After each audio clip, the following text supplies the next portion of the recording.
are running for president? This time, I'm running. He says it like it is. The two parties are more than just broken. Go forward. Never get discouraged. Never get discouraged. Who do you suppose I called to give us this good advice? Ralph Nader. There's nothing uglier than blood on the car. Blood on the car. When you sit down behind the wheel of a car and look around you, what do you see that you don't like? Well, fundamentally, I see a room full of knives and sharp edges. Well, I think a lot of the critics don't know what they're talking about. Nader accuses General Motors of ignoring its own engineers on the development of the airbag. I always looked on lawyers as people who should be representing justice and defending the disadvantaged and the powerless. Here is Ralph Nader. We have to recall 250,000 square feet of artificial turf because they said there's too much lead in the green paint. Goddamn Ralph Nader.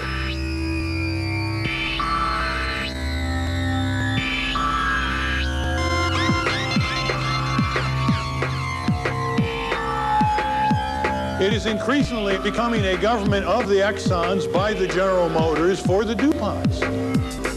The two parties are more than just broken. More than just broken. No difference between Gore and Bush except their rhetoric. The same politicians who gave us massive deficits, scandals, and S&L bailouts turned around and gave themselves a $35,000 a year salary increase. Mr. Nader. Hi, I'm Dan Aykroyd. This is Gilda Mr. Radner. Nader, I'm Gilda Radner. Danny, Gilda, please call me Ralph, Ralphie, or anything you want. What's this, a hot dog you're eating? Mm-hmm. A hot dog? Mm-hmm. Do you enjoy eating rat excrement and rodent hairs? Live from New York, it's Saturday night. Whenever did you see labor, church groups, human rights groups, student groups, consumer groups, environmental groups, all on the same side? It's because everything they believe in is being removed further and further to the Geneva headquarters of the WTO.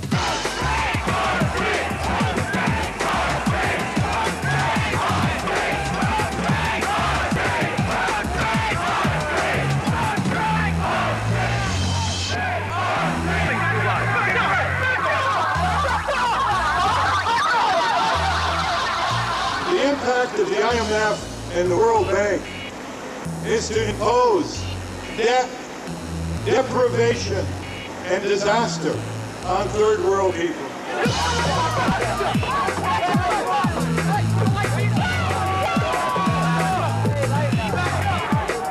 What kind of a country do you want to live in? The sovereignty of the people over the sovereignty of corporations, leading to a strong democracy.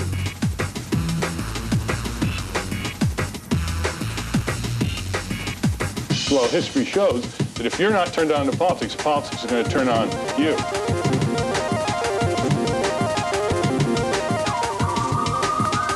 A consumer advocate's a person in your neighborhood. We could go on tour together, Ralph and Richard, cleaning up the city. Like, if you want to beat the establishment, you got to know how it works. Well, you'll be more likely to want to vote, particularly at a younger age, if you know what the issues are and if you can push for a real choice between different candidates.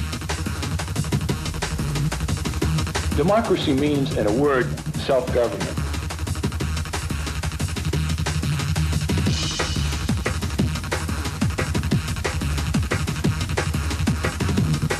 Look, if you want to live in a free country, you also have to be an active citizen.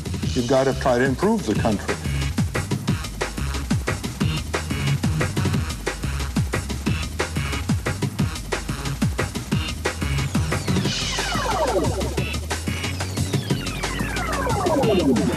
These corporations are meddling with the most priceless genetic inheritance of humanity for short-term profit, for negligence, for myopia, for stupidity, for greed, for cowardice.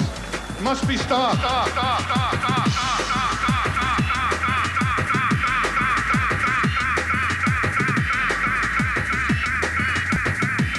The only thing that's ever going to clean up government is an aroused, informed, and dynamic public.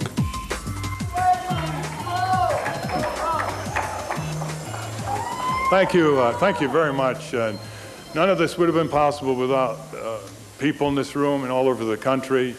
The stimulation to the campaign by various candidates in the primary season here. And I want to really express my appreciation for a lot of unsung categories of citizen action. Organizers, canvassers, petitioners, our great staff in Washington, and the one that's building up around the country, who are working enormous hours with incredible dedication. So much so that I have to tell them to go home at the end of the day.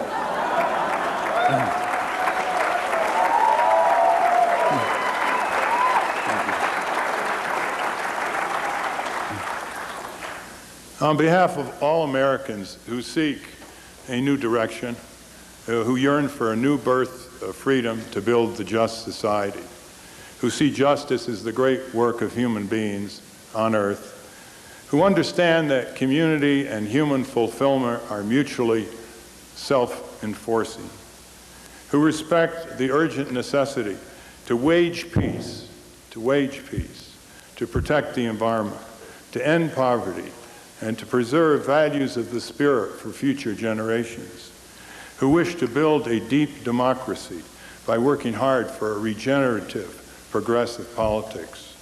To all these citizens and the Green Vanguard, I welcome and am honored to accept your nomination for President of the United States.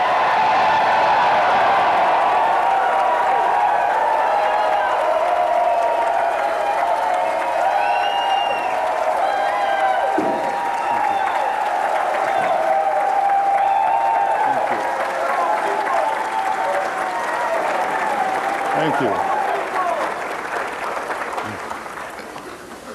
The Green Party stands for a nation and a world that consciously advances the practice of this deep democracy, a deep democracy that facilitates people's best efforts to achieve social justice, a sustainable and bountiful environment, and an end to systematic bigotry and discrimination against people just because they're different.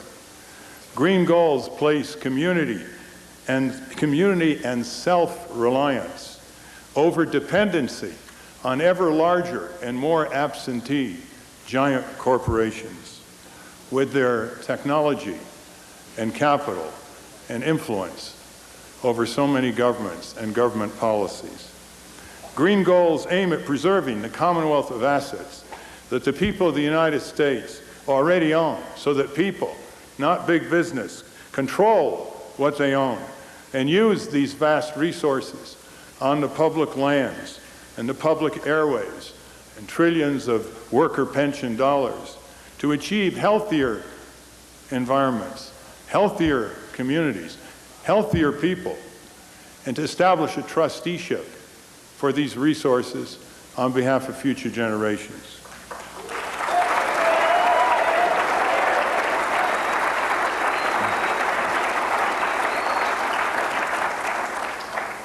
These goals are not just green goals. If we get down to the level of everyday life, they are also goals held by many authentic conservatives, not corporatists, authentic conservatives. Don't conservatives, in contrast to corporatists, want movement toward a safe environment where their children can breathe clean air and drink clean water? Don't they want to end corporate welfare, the diversion of their tax dollars to undeserving large corporations? Don't they want to oppose and do something about the commercialization of childhood? Don't conservatives also want a voice to achieve a fair marketplace, one that responds to their own health needs and the integrity of their own savings? Let us not, in this campaign, prejudge any voters, for green values are majoritarian values.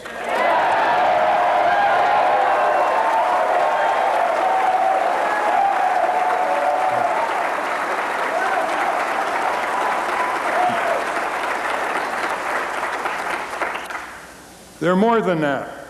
Green values respect all peoples and all strivings They give greater rights to all voters, workers, individual taxpayers, and consumers. And as with the right of free speech, and this is central, we may not agree with others, but we will defend their right to free speech as strongly as we do for ourselves.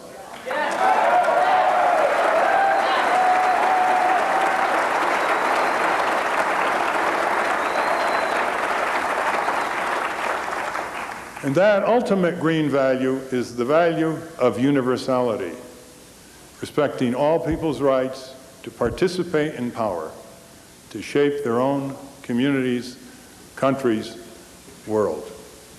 Earlier this year, I decided to seek your nomination because the obstacles blocking ready-made solutions, and this country has far more problems than it deserves and far more solutions than it applies. The obstacles,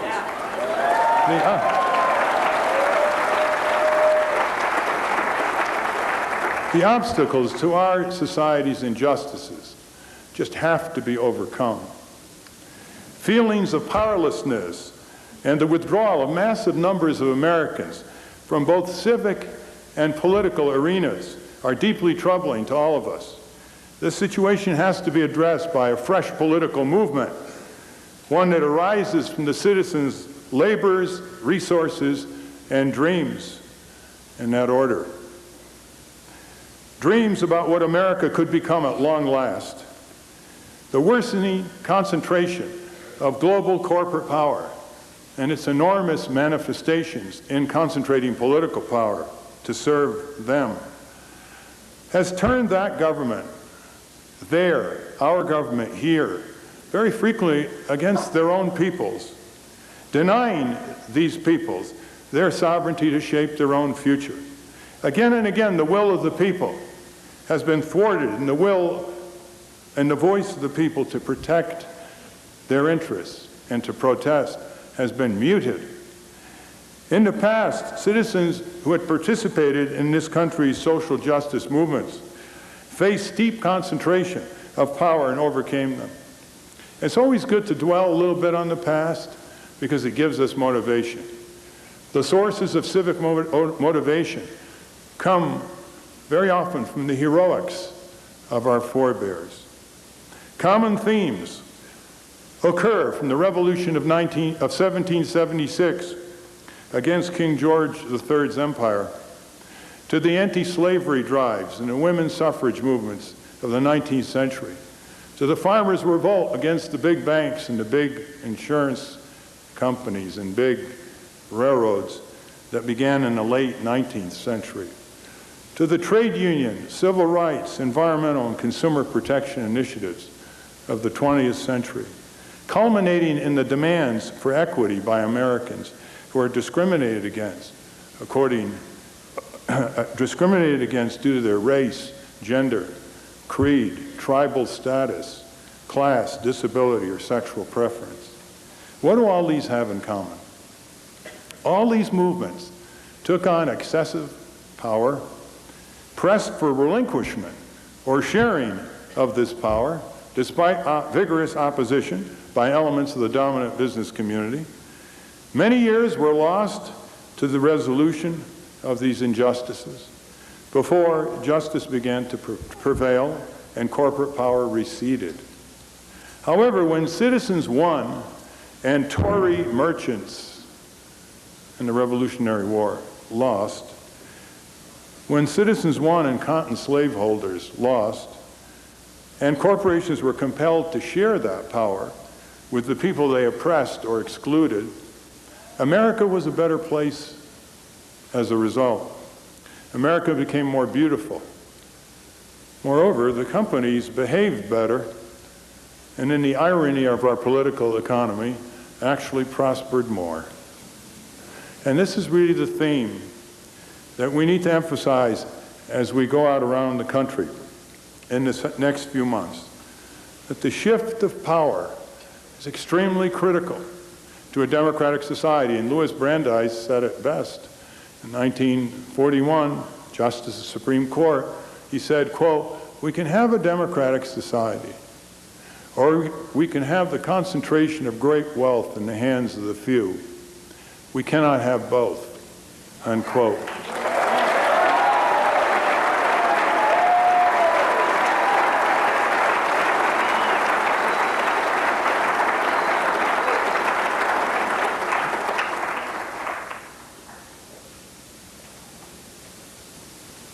Over the past 20 years, starting around 1979, we have seen the resurgence of big business power. After having to give up a little in the 1960s and 70s to the various populist movements, such as consumer, environmental, human rights, civil rights. This power has generated its own brand of wreckage, propaganda and ultimatums on American labor, consumers, taxpayers, and most generically, American voters.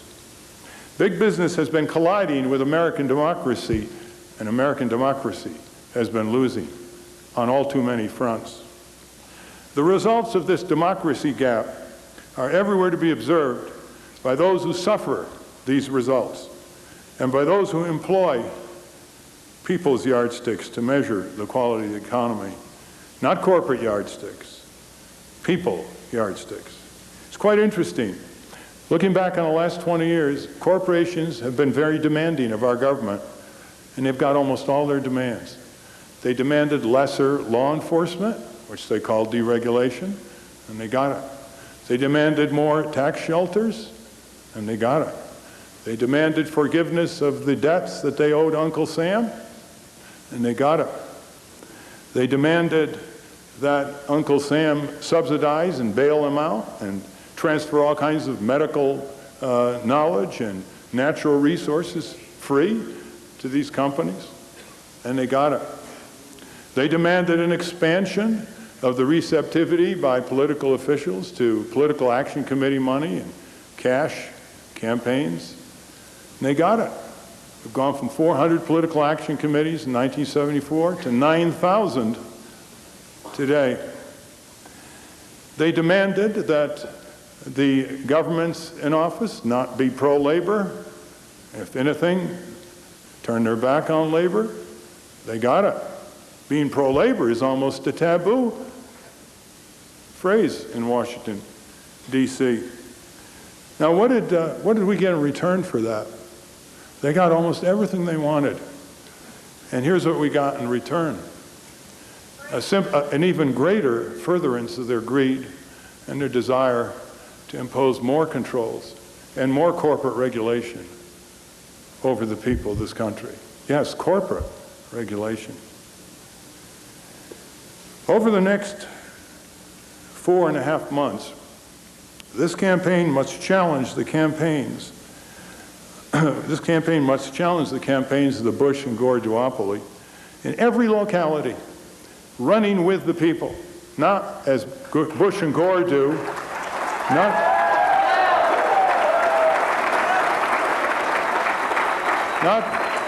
not as Bush and Gore do, parading around the country looking for photo opportunities and staged events. When Americans go to work, they may wonder about these injustices, and it's time to put them on the table because they're part of everyday life. Everyday life. Tomorrow morning, millions of Americans will go to work. Many of them will wonder who's going to take care of their elderly parents. Who's going to take care of their children? How can they afford it? They'll go to work irritated by the endless traffic jams coming from a horribly imbalanced transportation system and tagging.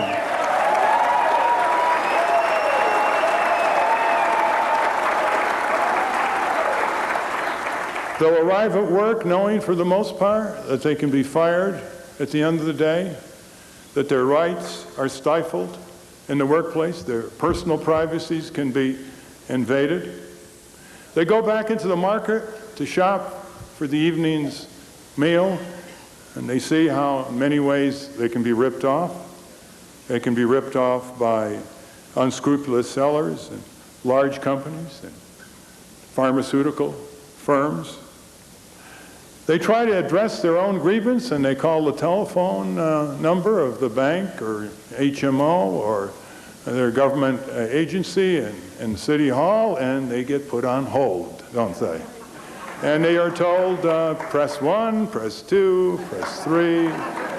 And you know how much of life is just spent listening to those recorded announcements and how they treasure your patronage, but the employees are serving others like you, and then often they put music on, and billions of hours are wasted that could be used for other things. All this in a modern telecommunications society, I might add.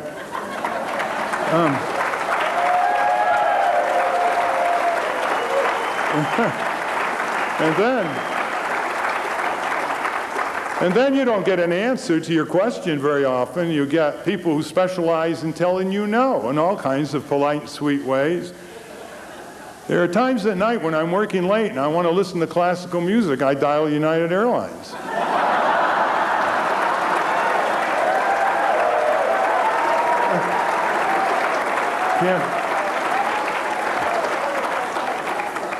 Can't we even get our local, state, and national governments and our corporations to answer our phone with a human being? Now, continue on the daily life of millions of Americans. They're beset by worries about how to pay for health care, and they can't afford it. And then when they do get the health care, they have to spend hours figuring out the bills, which are often in code and are overlapping from different services. And then they wonder about how little time they have in their frenzied life for children, family, friends, community, civic activities. And they're overcome often by the sheer ugliness of commercial strips and sprawls and incessantly saturating advertisements. I confess that I think if some of these companies could develop the technology, they'd plant those logos right on your eyeballs.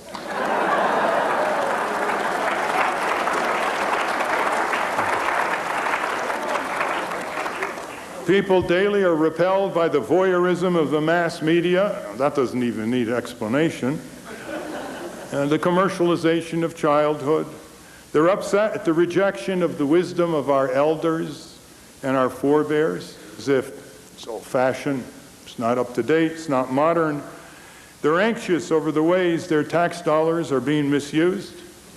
They're feeling that there needs to be more to life than a desperate rat race to make ends meet, and a never-ending process of going deeper and deeper into consumer debt. Well, for all people who do experience these things, do think about becoming a part of a progressive movement of Greens, of this citizen campaign to change the political economy so that healthy environments, healthy communities, and healthy people become its overwhelming reason for being.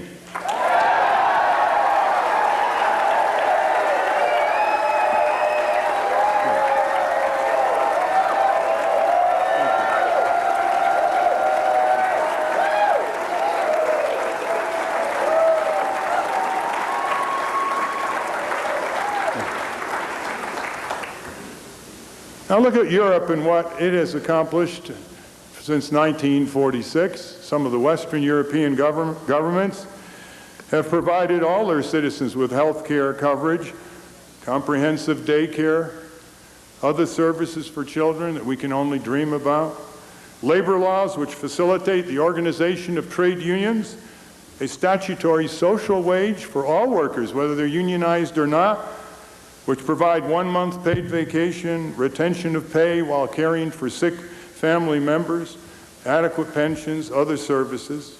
Why can't we? If they can do it, if they can.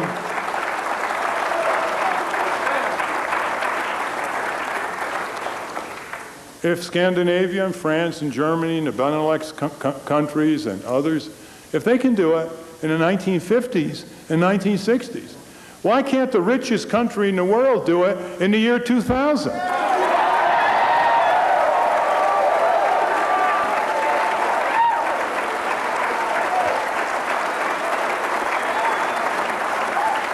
In the year 2000, most workers in our country don't have these basic rights. In fact, just last week, the World Health Organization ranked our healthcare system as 37th in the world in terms of the quality of health care. And part of that was because there are about 47 million people in this country who don't have health care insurance to begin with.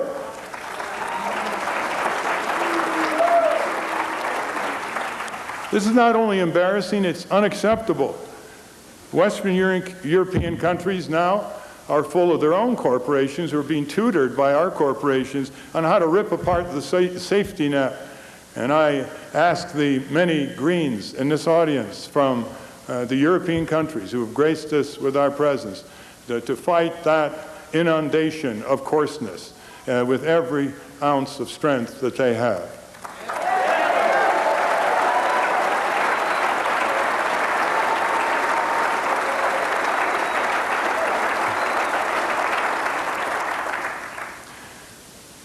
Now, as I mentioned earlier, we need to collectively understand these inequities so that many of our citizens can translate this understanding into a demand for solutions. The problem is that so many of these inequities have become normalized. They become institutionalized. That's just the way it is. That's the way the ball bounces. Que sera, sera. And that's what we have to overcome. Because if people's expectation levels are pressed downward, they will accept more and more injustices because of their very powerlessness and their very feeling that they can't make a difference, that together they can't become part of the sovereignty of the people to shape the future of their lives and the future of our country. A collective understanding must distinguish between the people's yardsticks of where we're at in this country about the quality of our economy, not corporate yardsticks. Now consider business money in politics, which overpowers labor money by $11 to $1. Corruption reaches new peaks every 2 years and further nullifies our own vote, what the voting franchise should be all about. What about the bragging that we hear from Washington and Wall Street about the economy's nearly 10 straight years of great performance? Well, let's look at how it affects regular people in this country by applying people's yardsticks. A very different picture emerges, does it not? A very different picture. Because the benefits of this boom have accrued to the wealthier families, to the top 3, 2, 1% in inordinate proportion. And here are the people's yardsticks. And we should look at these conditions as a motivation for change, not as a depressing spectacle of what we have all allowed to happen.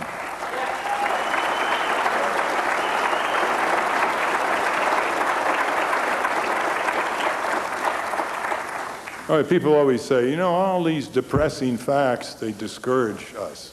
Well, let me tell you something. I can't understand that attitude. To me, when I hear about or study or document injustice, it just motivates me.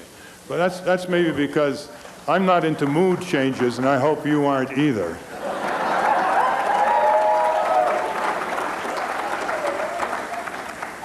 We have over 20% child poverty in the United States. It's 25% California, and nationwide it's 25% of preschool youngsters. There are some countries in Western Europe that have essentially abolished child labor, and they did it in the 50s and 60s. What's our excuse? This is by far, perhaps, the most leading indicator about the quality of our economy. I've never heard Chairman Alan Greenspan, in all the testimony before Congress, say, members of the distinguished Joint Economic Committee, I am here to tell you that the state of our economy is not sound because, first and foremost, almost 1 out of every 5 youngsters lives in deep, brutal, denying, and dangerous poverty. When will he ever say something like that?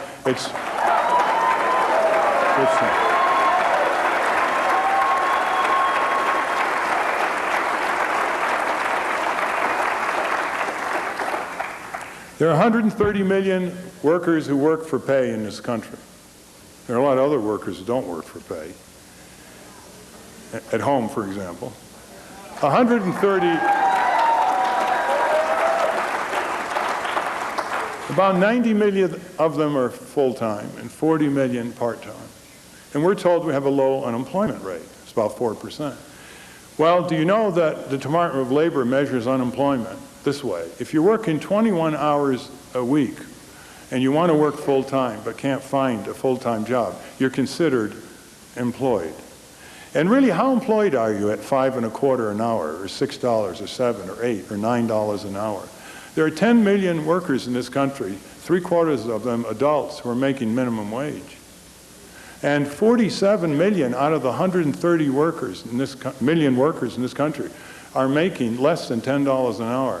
That's not a livable wage, especially since that's the gross wage. You got to deduct from that the car you have to use to get to work, and the auto insurance, and the repair, etc. That often is not focused enough on. The cost of getting to work is a net deduction from the measly wages that people get.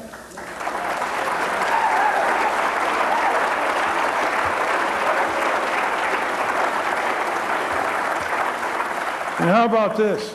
The majority of the workers still, after 10 years of overall economic growth, make less today in inflation-adjusted dollars and work longer hours, 160 hours on the average a year, than they did in 1973.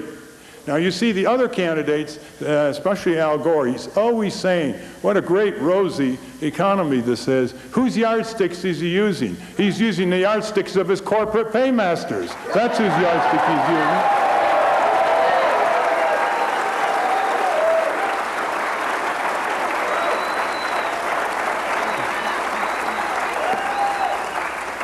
On top of it, it's $6.2 trillion in consumer indebtedness.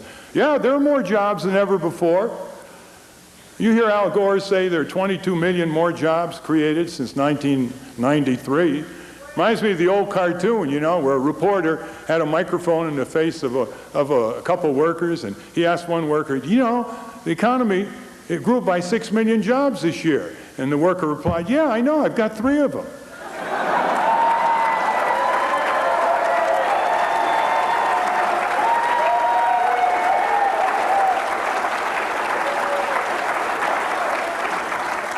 The point is that you can have 2 members of the family working. They can hardly make ends meet, and they go deeper and deeper into debt.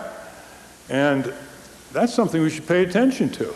And let's not idealize the past, but in 1950, in a textile mill town in Connecticut, where the workers weren't paid all that much, a worker could pay for a 6-room house on a 3% 30-year mortgage. 3. Now it's 8.25%. And buy a second-hand car. Today, 2, 3 workers would have a hard time having a standard of living called middle-class standard of living because of the lack of livable wages. The lower unemployment rate also is masked by low wages and millions of part-time laborers who are registered as employed, but they're really grossly underemployed.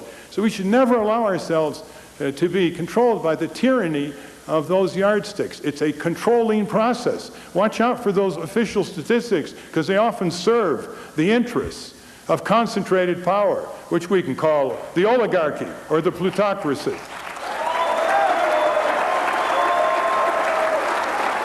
And who designed this economy that had such massive accumulative wealth and such poor distributive economic justice? Was it Topsy, or was it economic forces beyond the control of regular people? An economy that grows with more ways to leave people behind raises the question of what will happen when we experience a recession, or worse. Then, of course, there's the people's yardsticks for individuals who pay most of the taxes to their governments. And of course, this has always been a scandal. My favorite example, 1981, 1983, General Electric made $6.3 billion in profits, paid not a cent of corporate income tax to Uncle Sam, and got a $120 million refund because of the safe harbor loophole that was on the books at that time. It's been repealed. But here's the comparison. One worker in a General Electric office or a General Electric factory in those years paid more in total dollars to Uncle Sam than General Electric, one of the biggest tax escapees still at large.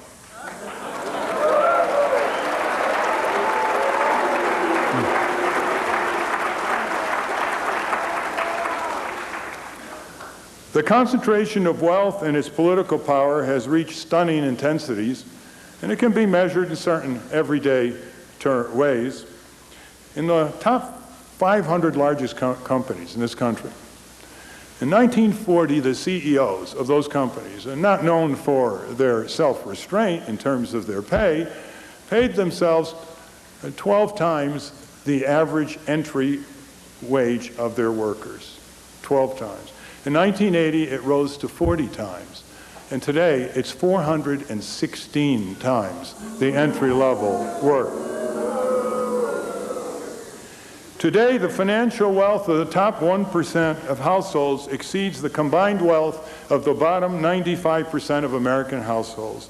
And earlier this year, Bill Gates' wealth was equal to the combined wealth of the poorest 120 million Americans, almost 40-some% of the entire population. Now, you may think that this is a commentary on Bill Gates, the great software imitator from Redmond, Washington.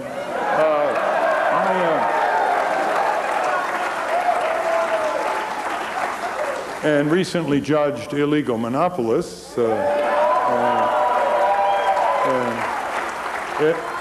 If we can personify his company in his own personage, you know what it really tells me? It tells me that tens of millions of workers in this country work every year, some of them decade after decade, are essentially broke with no net worth. Essentially broke. Globally, it gets worse.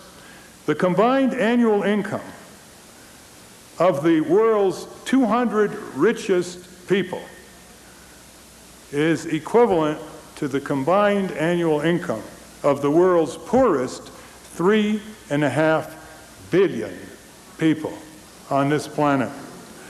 And the 200 richest people have had good times recently. They have more than doubled their net worth between 1996 and 1999. Now, the net worth, this would be, of course, thank you. What about the further privileges of these larger companies would be diminished if we netted out all the subsidies and handouts and bailouts. That would be substantially diminished. Already, their taxes, in terms of corporate income tax, contribute to less than 10% of the federal budget, even though they're producing overall massive record profits. But you know, there's a difference between big business and small business, isn't there? Here's one. When big business gets into trouble due to speculation, corruption, or mismanagement, it doesn't go bankrupt. It goes to Washington for a bailout. It's only small business that is given the wondrous freedom of going bankrupt with nobody in Washington worrying about it. You know the New York Stock Exchange? They want a new building, the bastion of global capitalism. They wanted a new building. They told the mayor of New York, you either give us a building and land, or we might move across the Hudson River to New Jersey. So, of course, New York City said, okay, we'll cobble together $500 to $1 billion of tax money, get the land, and build the building for you. Can you imagine 50,000 small businesses in Manhattan petitioning all together to the mayor saying, you know, if you don't give us billions of dollars and new buildings and new shops, we're going to move to New Jersey. Yeah, like fun.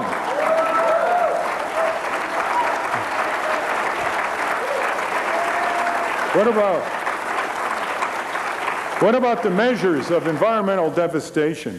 These don't appear, you know, on the balance sheets of Exxon, DuPont, General Motors, Peabody, Coal, degrading the air, water, and soil, so it becomes an active harm to human health.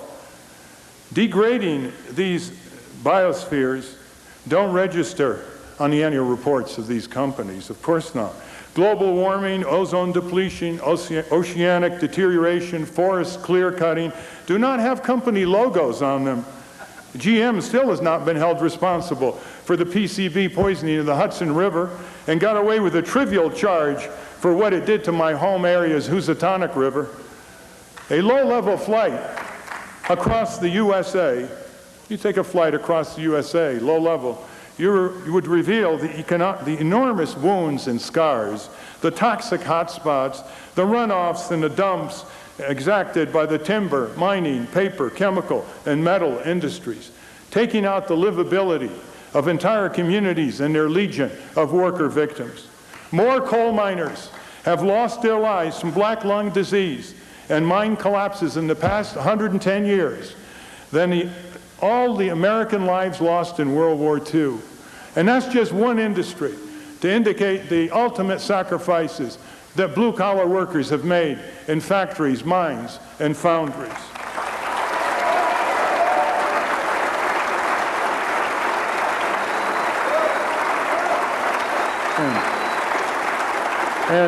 And I might add, the migrant workers and other farm workers who work the fields and harvest our food.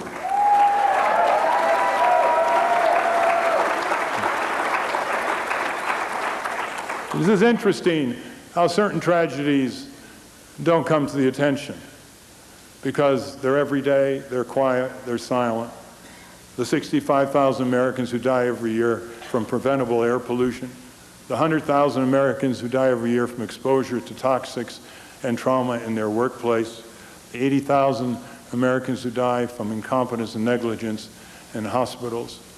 You know, you don't see those on Geraldo very often. You don't see those on the late evening news. You don't hear much about the asthmatic children with asthma screamingly high, 41% in the inner city among minority kids in Hartford. 41% asthma.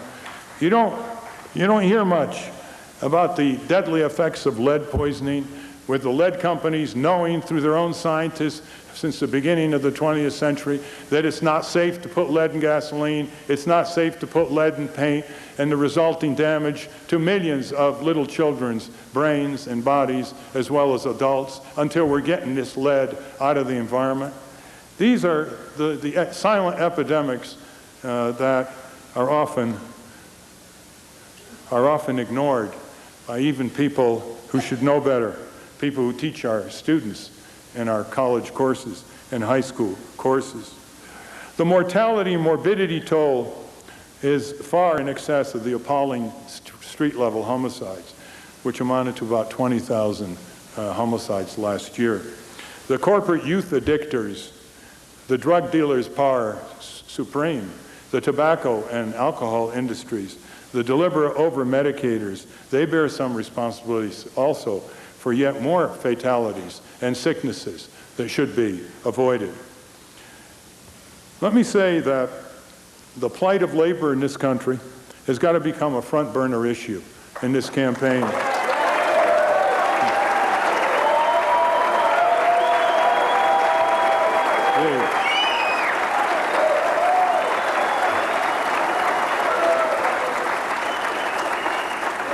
It's not good for this country when the percent of unionized workers in the private economy drops below 10%. That's the lowest in 60 years. It's by far the lowest in the Western world. It explains a lot about why so many workers cannot earn enough money to support their families.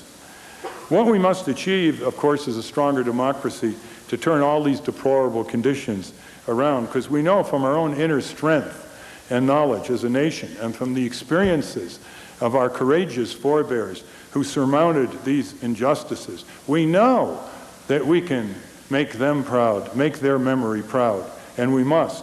Just as with the past resistance to social justice movements, the dominant business lobbies are always saying no to more advanced consumer protection, environmental health, law enforcement. They're always saying no to an end to corporate welfare on the backs of middle-class taxpayers. They're always saying no to workers' rights to decent living conditions and safer workplaces, even though these executives are making more money for themselves than ever before, beyond the dreams of their avarice. They're always saying no. And you know, without going into any more detail, I think it's very telling that on more than a few occasions, when you read the New York Times and Washington Post and Newsweek, Time Magazine, Business Week, even Barron's Financial Weekly, you see investigative articles that proud reporters worked on for months at a time, documenting corporate criminal activity, corporate looting of shareholders and violating of pollution laws and damaging their worker interests and in so many other ways. And then the next week, the next month, very little happens. So I want to say that to those of you who are watching this on national television, that all you have to do is read the mainstream press to see how many injustices are documented without our political system, without our civic infrastructure being able to do anything about them. You don't have to read, although you can. There's many stalwart, smaller publications such as The Nation, Washington Monthly, Harper's, Atlantic Monthly, the Progressive Magazine, and the Progressive Populist, to name a few, to have all the evidence you want, all the heart-wrenching reports you can read, all the manifest injustices that we as Americans have to do something about. All of this disclosure without follow-up signifies the gradual closing down of civil society, symbolizing an underdeveloped democracy and an overdeveloped plutocracy or corporate state. In short, business acquisition of government to serve its insatiable short-term interests and engage in systematic non-enforcement of laws that apply to corporate abuses. I want to give you some indication of what this campaign has been about in the last 4 months or so, because it's very indicative of what our work is in the next 4 months. But you know, a lot of foreign people, foreign countries, many of them are allies, think we're very insular in this country and that we really focus just very heavily on our own problems. So permit me just a few minutes to talk about what the giant corporations are not doing or doing in terms of global impact.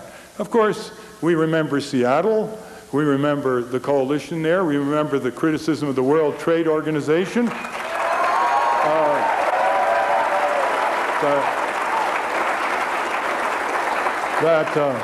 That undermines our legitimate local, state, and national sovereignties, which enable America to lead the way in worker, consumer, and environmental standards. Those are now under jeopardy because the autocratic system of government puts trade over everything else in the World Trade Organization, reversing the progress we've made in the past century, where we subordinated commerce to abolition of child labor, to environmental advances, to consumer and worker health and safety and standards of living.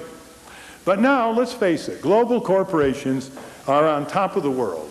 They command the capital, technology, labor, and many governments.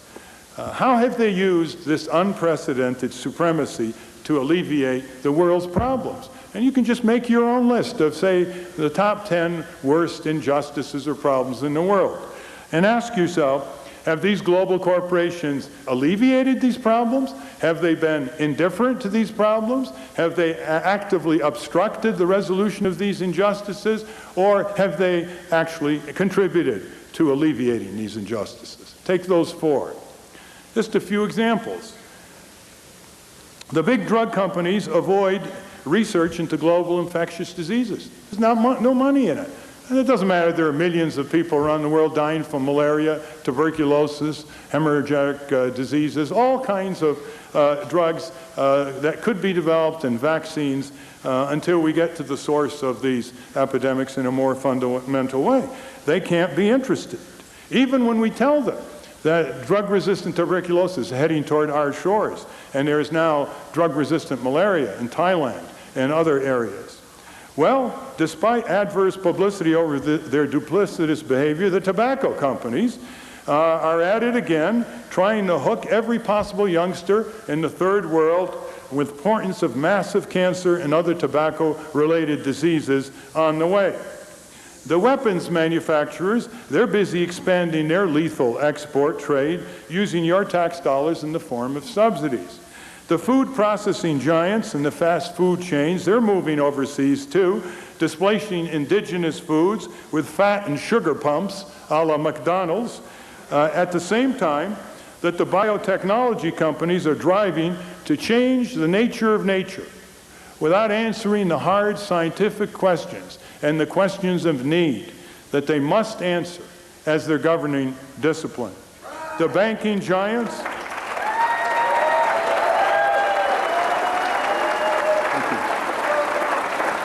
the banking giants and their IMF and World Bank cohorts, and there are sensitive people in those two institutions who know what the score is, but there are voices in the wilderness.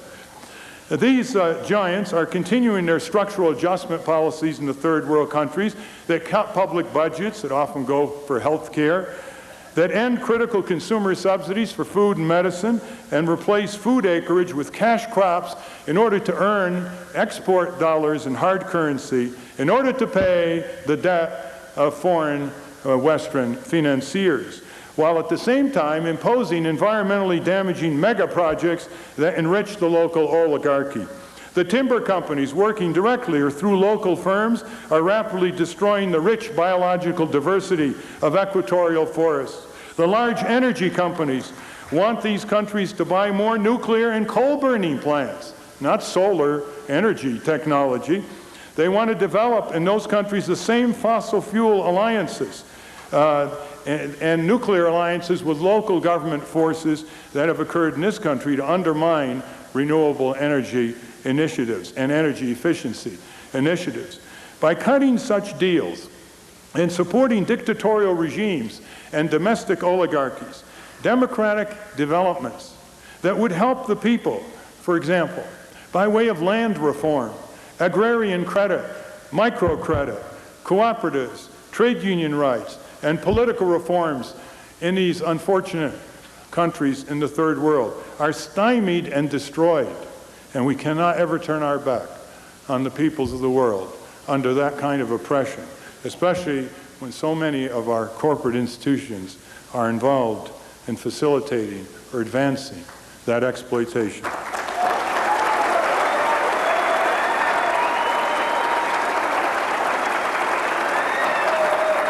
Thank you.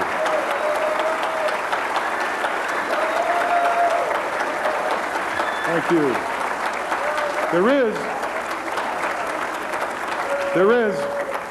There is discernible conflicts between corporate purposes abroad and our national interests and traditions. When we overspend on munitions, the arms companies make money. When we wage peace through preventive diplomacy and defense to stabilize the world for people's tranquility and prosperity, these munitions companies won't make as much money. One would think that with the demise of the Soviet Union 10 years ago, we have learned some lessons from a great opportunity in history to do it differently so that all people's lives are improved. 50 years after World War II, 50 years after World War II, tens of thousands of our troops are still in Europe and East Asia defending prosperous country allies who are quite able to defend themselves against non-existent enemies.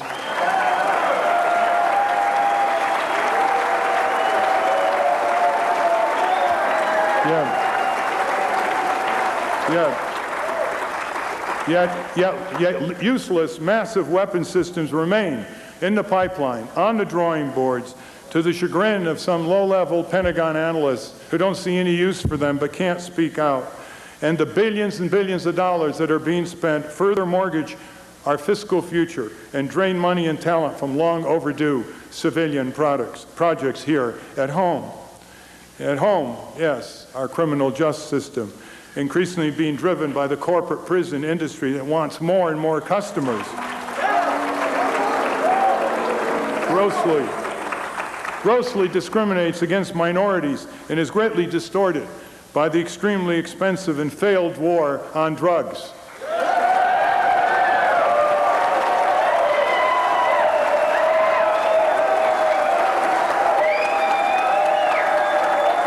We are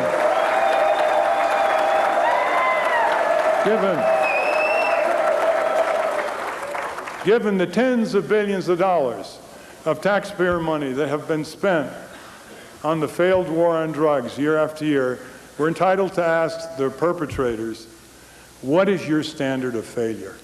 What standard of failure would you ever recommend? So we go back to the table and deal with this horrendous problem as a health and rehabilitation problem first.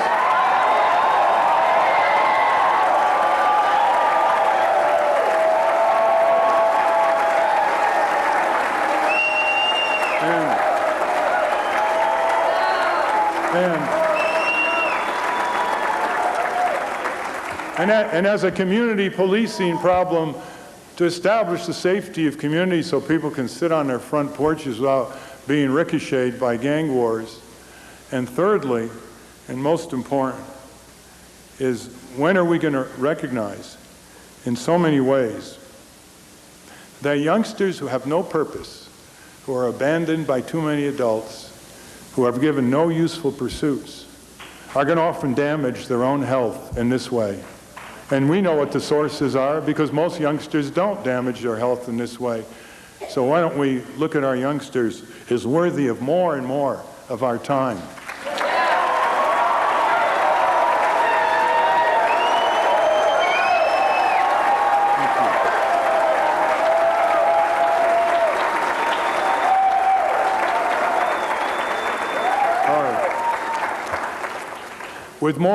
With more people in our prisons than communist China, our prisons have become very often finishing schools for criminal recidivism. At the same time, the criminal justice system excludes criminally behaving corporations and their well-defended executives from adequate sanctions.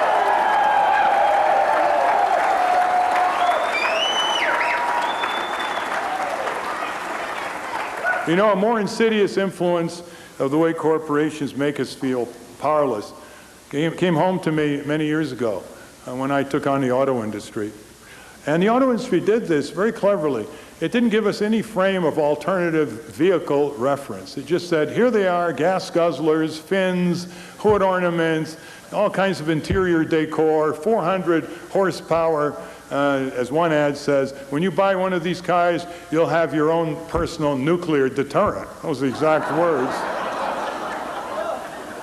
Now, so we all grew up corporate thinking there was no other way to drive around other than the cars they gave us, which were cars subordinated by stylistic pornography, and their own engineers were not allowed to do their work. You know, most of the new safety features that have come on cars in the last 30 years were developed before World War I. Seat belts, padded dash panels, that goes back to the Roman chariots.